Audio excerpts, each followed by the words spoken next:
I think the first benefits of adopting crypto technology for more things, including real world assets, are going to be lowering the costs for the companies and improving the margins. But the kind of down the road impact will be passing that on to users with even more value and lower cost of investing. So the ultimate cost borne by users will decrease over time, which is going to make an impact long-term on their portfolio returns and their retirement savings. And I think Robinhood can really help accelerate that. Our approach has always been to not use technology to improve our margins, but really use technology to operate sustainably at lower margins than our peers and pass back that value to customers. Hi everyone, welcome to Unchained, your no-hype resource for all things crypto. I'm your host, Laura Shin. We are now featuring quotes from listeners on the show. Today we have one from DeFi NPC Man on today's episode with Athena Labs' Guy Young. DeFi NPC Man said, "Interesting Athena podcast from @Laura Shin, but very disappointed in Guy's answer on SUSDE on L2s. His answer was basically, quote, people only use it for farming a token and there probably isn't any demand for it, unquote." DeFi NPC Man then commented, "How about the billions of USDC on Arbitrum, which has a token?" Stay tuned for the mid-roll to hear what Guy had to say in response. To have your comment featured, write a review of the podcast overall or leave a comment on our video on YouTube or X.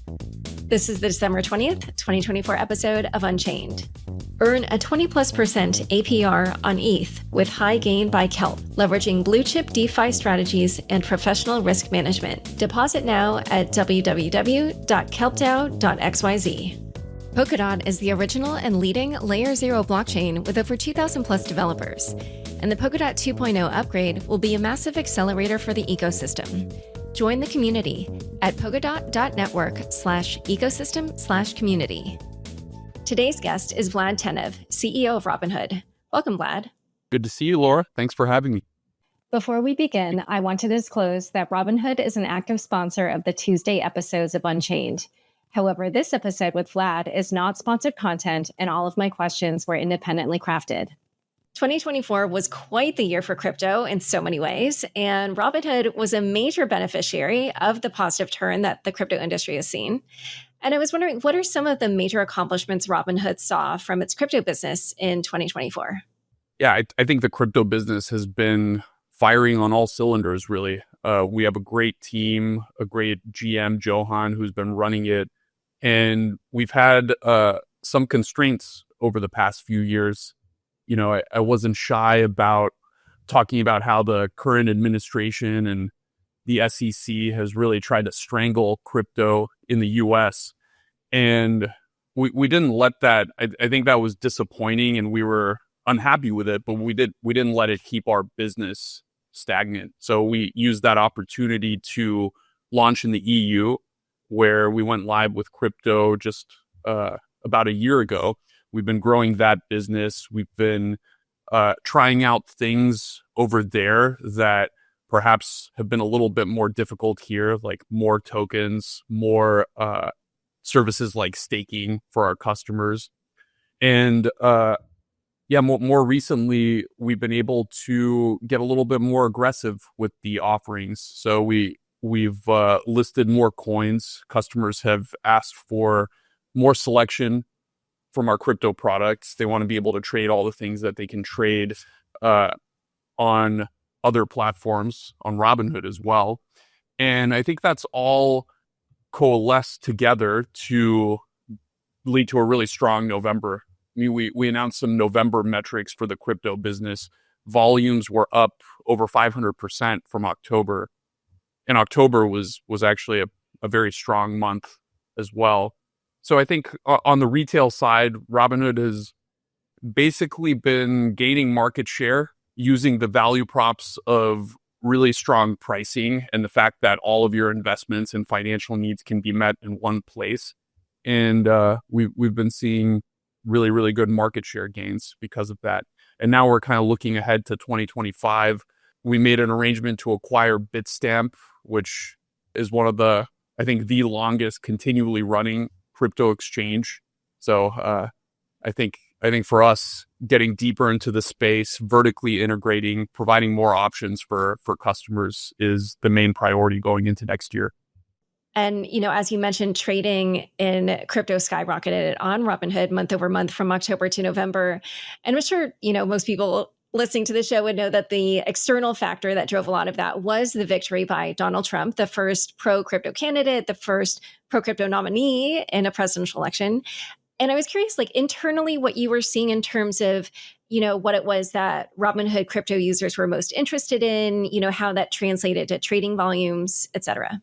Yeah, it was interesting. I think juxtaposing this election night, which was a very busy night for Robinhood. I mean, we had multiple teams that were monitoring heavy usage across multiple products. We had crypto, which obviously reacted to the news of Trump being more likely to win the election quite early. The equities markets, which we now offer 24-hour trading in over 1,000 U.S. equities, they were responding as well. And then we also had a product called Presidential Election Market, which allowed customers to trade event contracts on the election. And that was just having very, very high volume as well. Really an insane volume. We did over 500 million contracts in that, even though we launched a week before the election. So juxtaposing that to maybe around the first time you and I met, the 2016 election, where Robinhood users and Robinhood itself felt very much like a spectator in the election. I mean, markets closed at 1 p.m. Pacific in the afternoon. Then the election happened, and customers could queue their orders for the next morning, but they really couldn't trade through the night as some of the institutions could. So yeah, it was heavy volume and a lot of trading across multiple product lines. And, in general, I also wondered about the, earlier wave that we saw this year, kind of the beginning of this whole sort of crypto bull market, which was the launch of the Bitcoin ETFs. And you guys offered that right away. And I wondered, between that and also the spot Ether ETFs, how popular the crypto ETFs have been on your platform, and whether or not any of the trading of those has affected your spot trading business. Yeah, we didn't see any noticeable cannibalization. And I think part of that is because spot was available on Robinhood, it didn't lead to much of a behavior change for us as a retail-focused platform. So people have just been used to being able to access these products in the spot form for many, many years now. And it wasn't much of a new thing. Of course, it opened up the possibility to hold it in retirement accounts, and that's strictly accretive to the business. But yeah, in terms of massive movements away from trading spot to ETFs, we didn't see anything like that.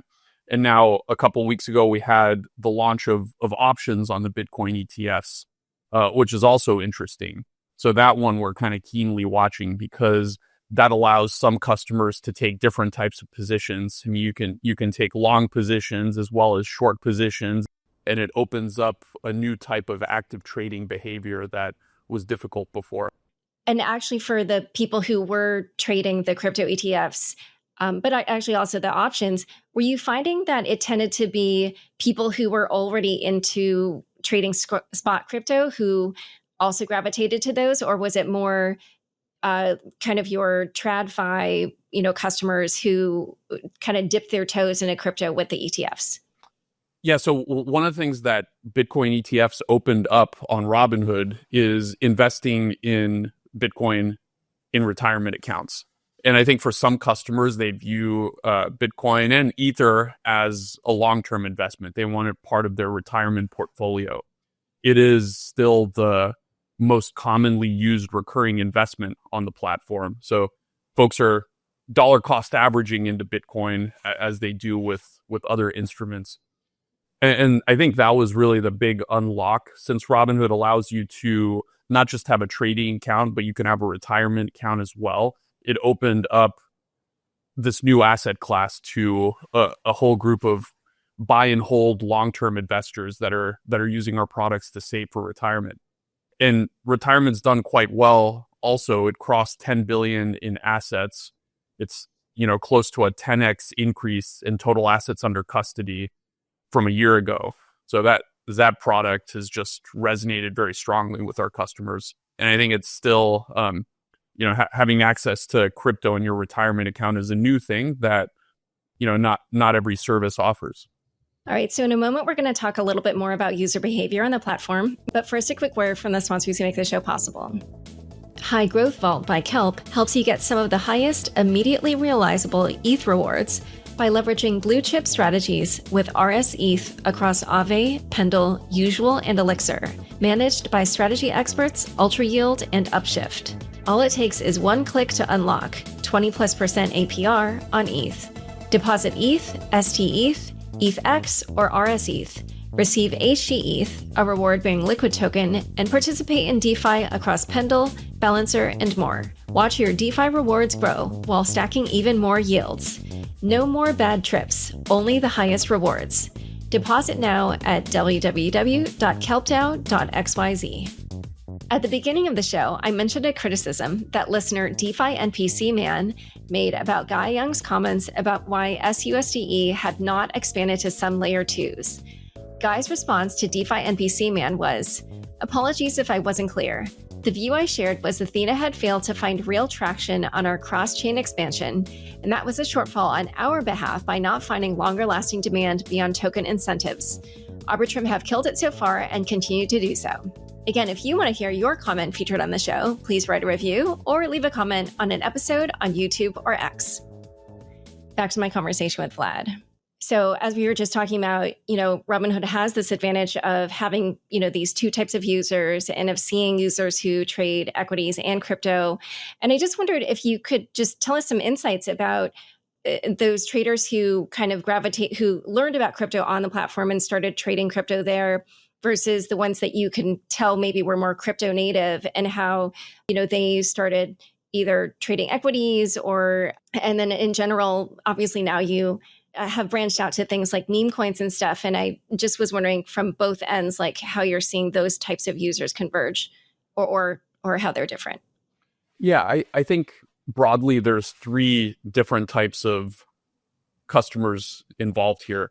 One is active traders. And one of our priorities as a company is to become the best active trader platform. So build a platform that you can measure by market share and becomes clearly for customers the best place to trade any asset that we offer, whether it's crypto, equities, or options. So that's kind of one category of work that we're doing. And in fact, we had a conference in Miami in October, just a couple of weeks ago, where we announced a slew of active trading products, including Robinhood Legend. Robinhood Legend is the first platform that we built purposely for the active trader in mind. And one of the things that we've been hearing is our customers want crypto functionality with Robinhood Legend. So the team was hard at work at that. Originally, that was slated for 2025, but it's actually rolling out imminently. Like over the next couple of days, it'll start rolling out to users.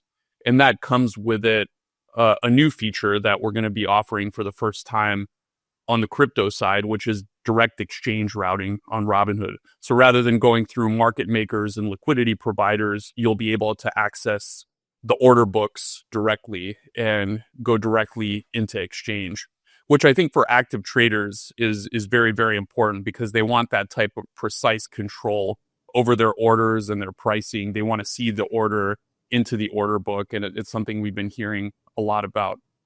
So that's the active trader side. For new investors into crypto, Robinhood has been very, very successful because we've been we established such a large customer base with traditional stocks. So when customers became curious about crypto, maybe they hear about it in the news or a friend tells them, and they already have a Robinhood account where they have their other investments, we just became a great point to introduce new people to this asset class. I think you mentioned memes. It's funny to see how Doge has like entered the public consciousness, right? It started out as very much a meme, the original one to some degree, and now it's the namesake of like government efficiency, right? It's like now there's a quasi government agency that's named after this thing, and I think a big part of why it entered the public popular consciousness was that it was available on Robinhood early. A lot of people got in at very, very low prices. And so when 2021 came and you saw huge appreciation in that coin, a lot of Robinhood users ultimately benefited from that exposure. And we had, millions and millions of customers that discovered crypto through memes and through other things on the platform. And then there's probably a third category, which I would call more institutional, but folks that are looking to diversify, they're looking to build a long-term portfolio, and they see crypto as an uncorrelated hedge against other types of risks that maybe their equities portfolio does not adequately hedge. So they might be holding some in dollars, some in commodities like gold. They'll have an equities portfolio, and then Bitcoin as an asset class along with other cryptos sort of like rounds that out. And we serve all three. I think Robinhood is actually the goal for the company is for a retail customer, we should be able to meet all of your financial needs and serve the entirety of your wallet. Your entire wallet should be at Robinhood, and you should get the best experience and the best pricing from all of the services that you need. Earlier this year, you acquired Bitstamp, an EU-based OG crypto exchange, and I saw that in Europe, you've now turned on both SOL and ETH staking for Robinhood customers. And I was wondering if you could talk a little bit about how the EU laws, I'm assuming it was MiCA, enabled that, and also what you've seen in terms of customer uptake on the staking offering. Yeah, it's an odd situation to be in where there's more regulatory clarity and more flexibility in the EU than in the US for something, isn't it? Hopefully that'll change. But yeah, the EU has gotten aggressive and has made attempts to actually embrace the industry. There is more clarity with MiCA and the upcoming regulations, and so we've been able to offer greater selection of assets, the ability to stake ETH and SOL, and these things are very popular with our customers because it's an easy way to generate yield while you're securing the different crypto networks for customers, and we share a large portion of the economics directly with them. So it's easy, and you get a great deal, which I think is the reason why it's been so popular. Yeah, and I think you started with SOL before ETH. Was there a reason for that? I think it's more of a engineering thing. It's a little bit easier to get started with SOL staking as a service because you don't have to worry about like the minimums to run a validator like you do on the ETH side. But yeah, it's more implementation complexity rather than any sort of regulatory difference. Okay, yeah, and I did see that. I think it's more than 60% or something of the SOL on your platform is now staked, which yeah, that sounds about right. It's I mean, for customers, it resonates. If it's easy to enable and you get a yield, then there's a strong incentive to stake your assets. And it's good because for folks that are crypto native, they like to participate in securing the network. They really feel like it's not just an asset they're holding, but they're helping build a community around these assets. Yeah. So I heard your Robinhood crypto GM, Johan Kerbrat, say that the wallet had seen over 100,000 downloads. And I was wondering, based on like the user requests or behaviors, what percentage of downloads do you think were from crypto native people who became Robinhood users and already knew what a wallet was versus traditional investors and traders who learned how to handle a crypto wallet from trying out the Robinhood wallet? Yeah, I think a lot of our customers tend to be first timers. I assume that that's the case for the wallet as well. We do very little cross marketing between the main Robinhood app and the wallet app. And instead, the goal with every product is to have it be independently successful. So we want to make sure that people come to the wallet because it's a great wallet, not just because it's associated with Robinhood. And that led us to a bunch of innovations in the wallet space, like gasless swaps, where you don't have to actually be holding the gas token, and the transaction itself is a little bit simpler. We have great cross-chain swapping functionality available as well. And we're really trying to kind of abstract the complexity of being on chain from customers as much as possible while giving them the benefits. So we want to give you the same clean user experience that you're accustomed to with the Robinhood app, but with all the power of being able to operate on chain and access dApps and swap your cryptos. So the wallet's an area where we see a lot of opportunity, and I think that, you know, as we keep working on the wallet and we keep making progress on the back end and hopefully pushing ahead tokenization of real world assets, the wallet becomes a even more important part of the strategy. And when you talked about the swaps, is that from your partnership with Arbitrum that you're offering that? We have a couple of different partners. Arbitrum, of course, one of them on the chain side. But yeah, we partner with various aggregators and other counterparties that help us facilitate the swapping as well.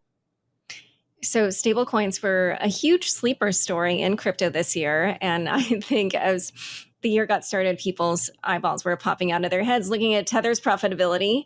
And Robinhood recently backed the global dollar, aka USDG, which is a new stablecoin out of Singapore. It also has investment from Anchorage Digital, Bullish, Galaxy Digital, Kraken, etc. What about USDG appeal to Robinhood? Yeah, I think the idea that I got very excited about is stablecoins have gotten a ton of adoption overseas as a way to get exposure to US dollars, particularly in countries where the local currency might be devaluing quite a bit. And so if you look at volumes, there was a stat that was released a couple of months ago about Tether on Tron network and how Tether on Tron actually surpassed Visa's daily transaction volume. And I think that speaks to the power of this technology to facilitate holding of real world assets. And one analogy that I think works is stablecoins are basically like an improved version of a traveler's check, right? It's like you used to have traveler's checks for when you wanted to spend money overseas. American Express was big in that space. And a lot of times people actually use those as a way to store value. Let's say your local currency was devaluing. If you could get your hands on American Express traveler's checks, you could actually safeguard that over a longer period of time and move your assets away from rapidly inflating currency. And then, you know, this was something I unfortunately experienced firsthand growing up because in the early 90s, Bulgaria entered just a brutal pang of hyperinflation. I mean, the inflation rate in 1991 was something like 150%.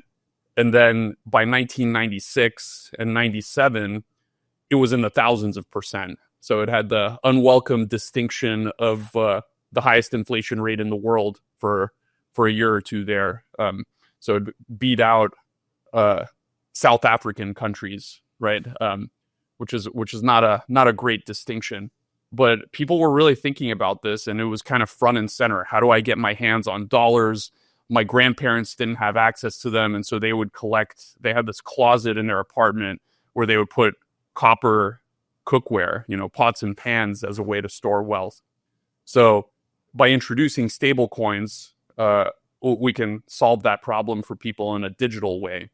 And not only that, if you look at some of the problems, you mentioned Tether and how much money they're making. The reason they're making so much is because they don't share the yield with the end users.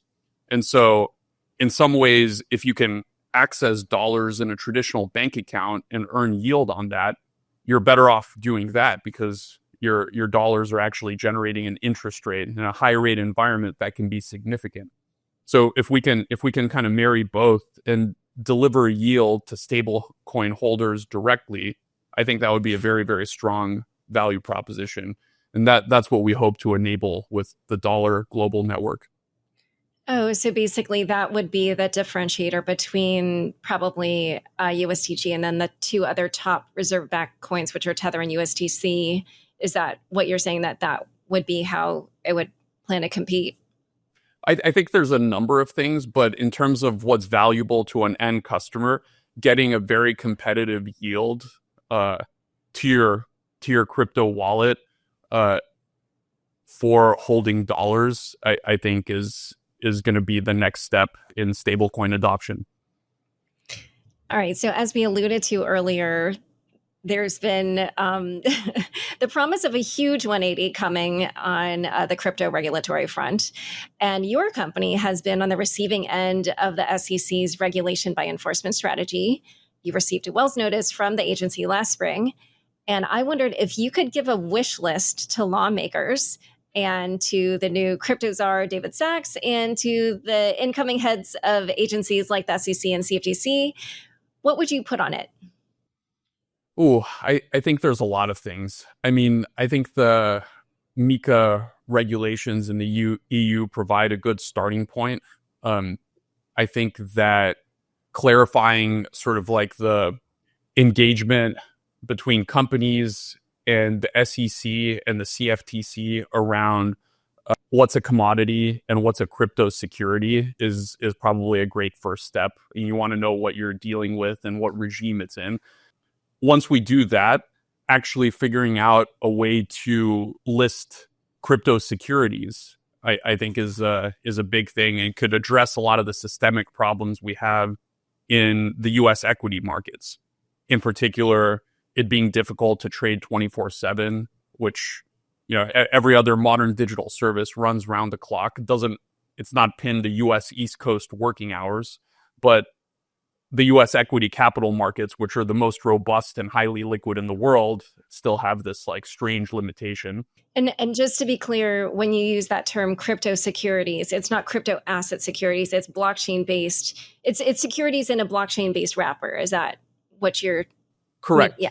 Yeah. So I think tokenized stocks, private companies, right? Tokenized private companies, which I think there's a big problem right now in that if you're a retail shareholder, retail investor, you can't really access private companies easily. There's the accreditation rules, which are one element, but also the fact that it's so difficult for a company to go public that by the time they do it, they're already pretty big. It's, Robinhood went public at a north of a 30 billion valuation. Most companies in our cohort aren't going public at 100 million valuations anymore. It's not like the 80s where you'd have Microsoft and you could get exposure to that in the hundreds of millions of range and kind of grow with that over time.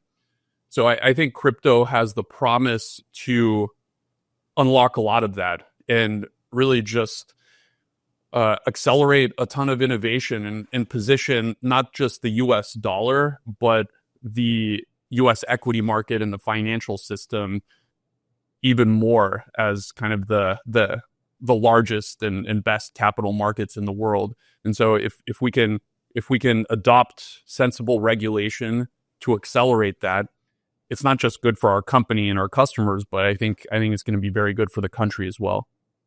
And is there anything else on the wish list? Well, I have lots of things on the wish list, but I think maybe there might be a few more. I think the reality of it is, comprehensive stablecoin regulation, where we can clarify things like how can we deliver yield to holders, stablecoin reserve treasury management, all of that was kind of in play, and Fit 21 passed the House but was not seen in the Senate, so we expect that to come through. But I think the biggest thing is, frankly, just a willingness to embrace this industry and recognize that the U.S. should be a leader and should not try to push this offshore. One, because it's a big opportunity and the U.S. has always been a leader in new technologies. So it's very strange to me that we would kind of push this one away. and the other because it doesn't work. What happens if you push it overseas is Americans are just using less regulated offshore services, which leads to huge problems because then they don't have the protections and the US doesn't get the benefit from that innovation. Yeah. Case in point, FTX. So Robinhood has historically offered, far fewer crypto assets on its platform than its competitors. And I wondered what, process you've been using or what criteria you've been using to decide which assets to add and how you expected that criteria would change under the incoming Trump administration. Yeah, I mean, basically right now we have a crypto asset listing committee within the crypto business that meets and makes determinations about what assets to list and sometimes what assets to delist. And they look at a number of things, including an analysis of whether the token that we're considering is a security or not. And if regulation comes in and the rules for listings are clear, then of course that would change. And not to say that we wouldn't need a committee anymore. Maybe that would still be necessary, but at least there would be kind of objective criteria behind listings, and we'd be able to move much faster and at lower cost to list new things. And I did notice that after the election, Robinhood pretty quickly relisted SOL, ADA, and XRP. And I would assume that's because Donald Trump won the election. And obviously this kind of foretold that there would be a change at the SEC. But I also noticed at that time that Robinhood actually didn't relist Matic, which had been delisted alongside those other I think XRP was in a different group, but alongside SOL and ADA. And I wondered just, what went into that thinking. Yeah, I don't see the full readout of all the deliberations by the asset listing committee. I think that we do our best to keep that sort of like cabined within the committee itself. But, I trust that they went through a comprehensive process looking at many things. But yeah, the details behind that, I don't really have. And as you mentioned, you had these prediction markets that you just launched shortly before the election. And I wondered if you could elaborate on what your vision was for that part of the business. Yeah, that was really exciting to me because I think that, you probably had this experience where you were maybe watching the news during the election as I was, and you have events happening. A state will get called or new poll results from, a particular county come out, and you're getting the play-by-play when you're looking at the news, but you don't really get a distillation of how it affects the ultimate result of the election. And I think the incentive of a lot of these news networks has evolved over time to just keep you engaged rather than just giving you the information as quickly as possible. And so, at 8 p.m. Eastern, 9 p.m. Eastern, if you were watching the news networks, they were kind of telling you the election was up in the air, anything could happen. But you look at the prediction markets, they were telling a different story. I think by then, Trump had a 90 to 95% chance of ultimately taking down the election. And so I think that prediction markets are interesting as a trading product. And obviously we serve that market and we're very excited to keep growing it. But I think they're also an evolution of the news. It's like if you think about how to get information as quickly as possible, distill lots of inputs that are out there.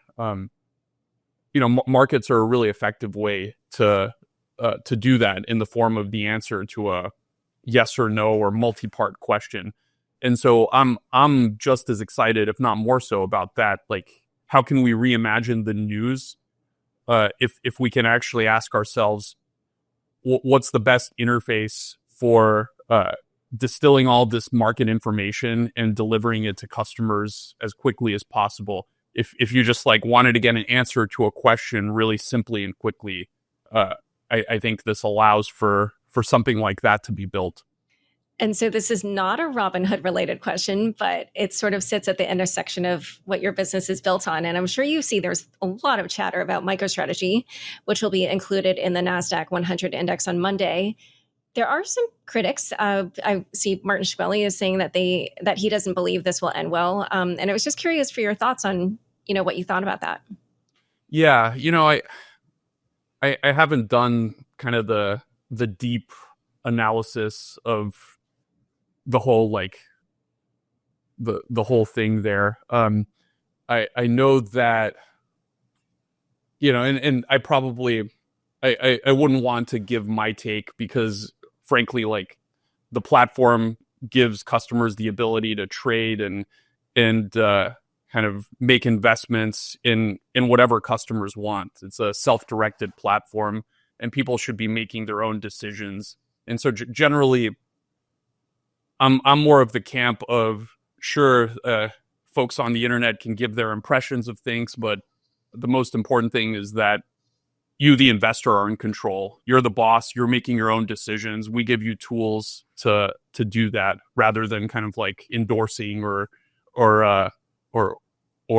sort of coming out against certain products or certain companies. So, yeah, my one universal thing is make sure you do your homework before investing in anything, and don't just do it because someone on the internet thinks it's good or bad to invest in it. That's great advice. So, last question. Obviously, the world knows that during the GameStop saga, Robinhood got caught between this rock and a hard place, which is basically how slowly the TradFi world moves and how quickly people on the internet want to trade. And we've talked a little bit about, how you think blockchain technology and companies like yours can benefit from this new development. But I wondered if you could talk even just more futuristic or visionary. Once these technologies become more embedded in everyday life, how do you think, what do you think our lives will look like? Yeah, I mean, very directly, I would say that blockchain technology replaces with software a lot of the work that is now being done by large, centralized, brick and mortar based institutions. So, for example, if you look at a blockchain network and you look at the process of swapping a stablecoin for a crypto or any other asset, there's no transfer agent. The transfer agent is done by software. There's no clearinghouse. So central clearing is done by software as well. That's really what the blockchain does. Payment processors are not a thing. That's all done by software. And even market makers, I mean, there's early attempts at recreating the functionality of the market maker through software, through these AMM pools. And so I think there's two benefits to that.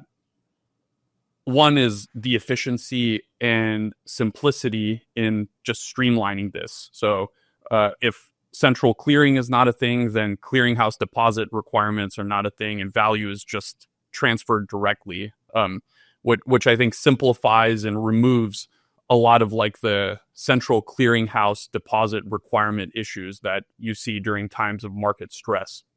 So there is blockchain technology does solve that. The other is if you just remove and replace with software a lot of the brick and mortar functionality that the market relies on, that lowers the cost. And you look at the cost that Robinhood operates, the cost of us operating our crypto business, it's more than an order of magnitude lower than our traditional brokerage business. And the ultimate functionality is similar. You're kind of swapping one asset for the other, swapping a dollar for a stock or a crypto, but the costs of that are much more efficient using crypto technology. And I think the first benefits of adopting crypto technology for more things, including real world assets, are going to be lowering the costs for the companies and improving the margins. But the kind of down the road impact will be passing that on to users with even more value and lower cost of investing. So the ultimate cost borne by users will decrease over time, which is going to make an impact long-term on their portfolio returns and their retirement savings. And I think Robinhood can really help accelerate that. Our approach has always been to not use technology to improve our margins, but really use technology to operate sustainably at lower margins than our peers and pass back that value to customers. All right. Well, this has been a great conversation. Where can people learn more about you and Robinhood? On Robinhood.com. If you're an investor, you can look at investors.robinhood.com. We actually did a great investor day in New York, where we kind of outlined the 10-year arc and what we believe Robinhood can be in 10 years. And I think that's a fun watch. And I try to be somewhat active on social media, on X and other places. So you can see my latest thoughts on fintech and other things there too. Perfect. Well, thank you so much for coming on Unchained. Thank you. Thanks for having me. Good to see you again. Don't forget, next up is the weekly news recap, today presented by Wondercraft AI. Stick around for This Week in Crypto after this short break. Polkadot is the original and largest Layer 0 blockchain with over 2,000 plus developers. The anticipated Polkadot 2.0 upgrade will be a massive accelerator for the ecosystem, upgrading the infrastructure with 8 times higher transaction throughput and twice as fast block times, tailored core time for the needs of every protocol, trustless bridges to multiple chains, and revised tokenomics with a token burn to reduce inflation. Perfect for GameFi and DeFi to build, grow, and scale. Get your Web3 ideas to market fast. Think big, build bigger with Polkadot. Join the community at polkadot.network/ecosystem/community. Welcome to this week's Crypto Roundup. In today's recap, we dive into the brewing clash between Aave and Polygon over a controversial yield proposal, explore editorial tensions at CoinDesk regarding an article involving Justin Sun, and cover a major court decision allowing Coinbase to delist wrapped Bitcoin despite a $1 billion lawsuit. We'll also discuss the Senate's decision to cancel Caroline Crenshaw's SEC reconfirmation vote, FTX's timeline for distributing recovered funds to creditors, and Ethena Labs' new stablecoin launch, as well as its partnership with Trump's World Liberty Financial. Plus, we'll unpack the dramatic effects of the Pengu token airdrop on Pudgy Penguins NFTs, highlight MicroStrategy's milestone NASDAQ 100 inclusion, and touch on major blockchain launches from Sonic Labs, Kraken, and Deutsche Bank. Thanks for tuning in to the weekly news recap. Let's begin.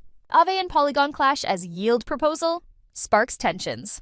A brewing rivalry between OG protocols Aave and Polygon took center stage this week after Polygon introduced a governance proposal to allocate $1.3 billion in bridged stablecoins into Morpho, a competing lending protocol.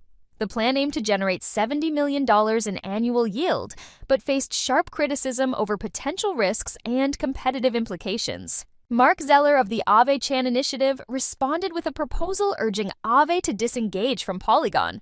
Suggested measures included freezing asset reserves and restricting borrowing on Aave's Polygon deployment, citing bridge vulnerabilities that have historically led to significant user losses. Zeller emphasized that such risks made continued collaboration untenable, pointing to past exploits such as the Harmony and multi-chain bridge hacks. Polygon's community ultimately rejected the Morpho proposal, citing concerns over added risks and the lack of user opt-in mechanisms for bridged asset investments. Despite this move, tensions escalated when Polygon co-founder Sandeep Nailwal accused Aave of monopolistic behavior, calling the withdrawal proposal anti-competitive and undermining innovation in Web3. Aave's founder Stani Kulechov defended the governance decision, arguing that prioritizing user security was central to the DAO's responsibilities. However, the clash has left both sides at odds, with Aave's potential exit still under discussion. Editorial tensions rise at CoinDesk following ownership dispute over Justin Sun article. According to a report by Fortune, crypto news outlet CoinDesk is grappling with internal tensions after its new owner, crypto exchange Bullish, reportedly pressured the publication to remove a controversial article about Tron founder Justin Sun. The article, published in late November, detailed Sun's purchase of a $6.2 million banana artwork and his subsequent stunt of eating it, alongside his ongoing legal battles and allegations concerning Tron's use in illicit financing. Following complaints from Sun's team about the piece's tone, Bullish, which acquired CoinDesk for $75 million last year, allegedly directed the outlet to take the article offline. The move led to protests from CoinDesk journalists, who raised concerns about editorial independence during a meeting with Bullish CEO Tom Farley and CoinDesk CEO Sarah Stratoberta. While the article was removed from CoinDesk's site, it remains available through Yahoo News syndication. The fallout has already prompted changes, including the resignation of Matt Murray, chair of CoinDesk's editorial committee and former editor-in-chief of the Wall Street Journal. Murray stepped down on Monday, as reported by Fortune. His exit comes amidst Bullish's announcement of a planned initial public offering, further complicating CoinDesk's operational dynamics under its new ownership. Judge rules against BAT Global in $1 billion lawsuit over Coinbase's WBTC delisting. A U.S. district court has denied BAT Global's request for a temporary restraining order to prevent Coinbase from delisting wrapped Bitcoin, clearing the way for the exchange to remove the token as planned. The ruling is a setback for BAT Global, which filed a $1 billion lawsuit accusing Coinbase of anti-competitive behavior after it announced plans to delist WBTC following its transition to a new custodian. BAT Global, which took over WBTC custody in partnership with BitGo, argued that Coinbase's actions, including the promotion of its competing wrapped Bitcoin product CBBTC, would cause imminent and irreparable harm. However, Judge Araceli Martinez-Olguin rejected the request. Coinbase defended its decision, citing its right as a private company to control its listings. A representative told the block, "The idea that we're like a water or electrical company, a utility that you have a right to plug into, is just bogus." They also noted that Coinbase accounts for less than 1% of WBTC trading activity and dismissed the claims as foolish. Crenshaw's SEC reconfirmation bid ends as Senate cancels vote. The Senate Banking Committee has canceled the vote to reconfirm Caroline Crenshaw as an SEC commissioner, effectively ending her tenure.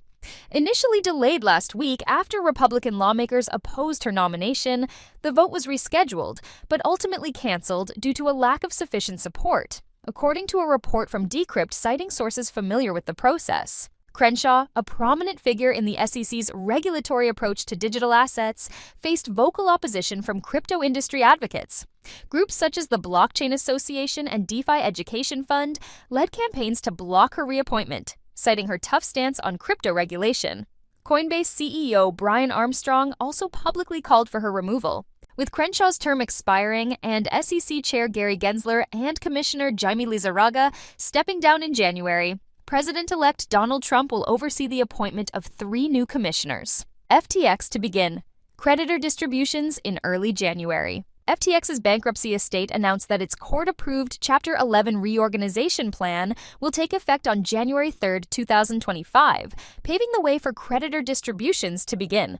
The plan, which was first approved in October, allocates between $14.7 billion and $16.5 billion for repayments. According to CEO John J. Ray III, we are well positioned to begin executing the distribution of recoveries back to all customers and creditors, and encourage customers to complete the necessary steps to begin receiving distributions in a timely manner. FTX has partnered with Kraken and BitGo to manage the distribution process. Creditors can receive their payouts in stablecoins by converting fiat funds into digital assets via the FTX claims portal. The initial distribution phase is expected to occur within 60 days of the plan's effective date. Athena launches, USDTB and partners with Trump's World Liberty Financial. Athena Labs has announced the launch of its new stablecoin, USDTB, a project backed by BlackRock's Beetle Fund, which manages over $500 million in U.S. Treasury bills. USDTB marks a shift from Athena's flagship USDE token, offering a more traditional asset-backed model. Unlike USDE, which uses market-driven derivative strategies, USDTB maintains its dollar peg through reserves equal to each USDTB token issued, over 90% of which are held in BlackRock's tokenized fund. In addition to its launch, Athena disclosed a partnership with Trump-backed World Liberty Financial, WLF. The collaboration integrates Athena's staked USDE token, SUSDE, into WLF's Aave instance, enabling users to deposit SUSD and earn rewards in both Athena's tokens and WLF's native token. Athena has proposed SUSD as a new collateral asset for WLF, with co-incentivized rewards expected to boost stablecoin liquidity and utilization across the platform. We had Athena Labs founder Guy Young on the show this week. Be sure to check it out if you haven't yet. Pengu airdrop shakes up Pudgy Penguin's NFT market. This week saw another airdrop make waves as the Pengu token launched alongside a dramatic shift in the market for pudgy penguins NFTs. The token, tied to the popular collection, debuted on Solana with a fully diluted valuation of $2.6 billion, quickly gaining over 200,000 holders. However, the launch caused the floor price of pudgy penguins NFTs to plummet nearly 50% from 30 ETH to around 15.9 ETH as holders rushed to claim their tokens. The drawdown is likely because NFT holders no longer felt the need to retain their tokens after claiming the airdrop. Each Pudgy Penguins NFT entitled its owner to 1.7 million Pengu tokens, valued at approximately $50,000. This broad distribution extended beyond NFT holders, with allocations for Ethereum and Solana users and a portion reserved for the Pudgy community. Despite some transactional hiccups on Solana during the claim process, the launch was hailed as a significant milestone for the brand's expansion, following its growth across retail and social media. MicroStrategy joins Nasdaq 100 following massive 2024 Bitcoin rally. This week saw another milestone for MicroStrategy, as the company was announced as a new member of the Nasdaq 100 Index, effective December 23rd. Known for its aggressive Bitcoin holdings, MicroStrategy has increasingly become a proxy for the cryptocurrency, with its shares rising more than 500% this year, far outpacing Bitcoin's 140% gain. The inclusion in the Nasdaq 100 means ETFs such as the Invesco QQQ Trust, which manages $325 billion in assets, will now automatically buy MicroStrategy shares. Economist Alex Kruger, speaking on this week's Bits and Bips podcast, described the ripple effect of this addition. Anytime anybody buys the Nasdaq either via ETFs or mutual funds or futures, you're literally buying MicroStrategy. What it does is it enables Saylor to sell more shares and to buy more Bitcoin. It's simple math. Kruger added that this dynamic could reverse under extreme market conditions, potentially creating a self-fulfilling cycle. New blockchain projects signal strategic moves across the industry. 3 blockchain initiatives made headlines this week, with notable launches and developments that showcase different approaches to advancing decentralized technology. Sonic Labs, a rebrand of the Phantom Foundation, officially launched its Layer 1 blockchain, Sonic. The new network is compatible with the Ethereum virtual machine and introduces features like faster transaction finality and a fee monetization model that allocates up to 90% of application-generated fees to developers. Sonic also announced a token airdrop of 190 million S tokens, valued at approximately $232 million, available on a 1.1 basis to holders of the Phantom blockchain's native token, FTM. The initiative aims to attract developers and users by providing financial incentives and a familiar development environment. In addition, crypto exchange Kraken launched its Layer 2 blockchain Inc., built using Optimism's Superchain technology. Inc. supports interoperability with other OP stack-based networks and has partnered with decentralized platforms such as Curve and Frax. Kraken also announced plans to implement permissionless fault proofs in early 2025 to enhance transaction accountability within the network. Meanwhile, TradFi giant Deutsche Bank revealed its plans for a Layer 2 blockchain project utilizing ZK Sync technology as part of its involvement in the Monetary Authority of Singapore's Project Guardian. The platform is designed to support compliance-driven applications, integrating tools for transaction oversight and risk mitigation. A minimum viable product is expected to launch in 2025, pending regulatory approval. And that's all. Thanks so much for joining us today. If you enjoyed this recap, go to unchainedcrypto.substack.com, that is unchainedcrypto.substack.com, and sign up for our free newsletter so that you can stay up to date with the latest in crypto. Unchained is produced by Laura Shin, with help from Matt Pilchard, Juan Aranovich, Megan Gavis, Pam Majumdar, and Margaret Correa. The weekly recap was written by Juan Aranovich and edited by Nelson Wang. Thanks for listening!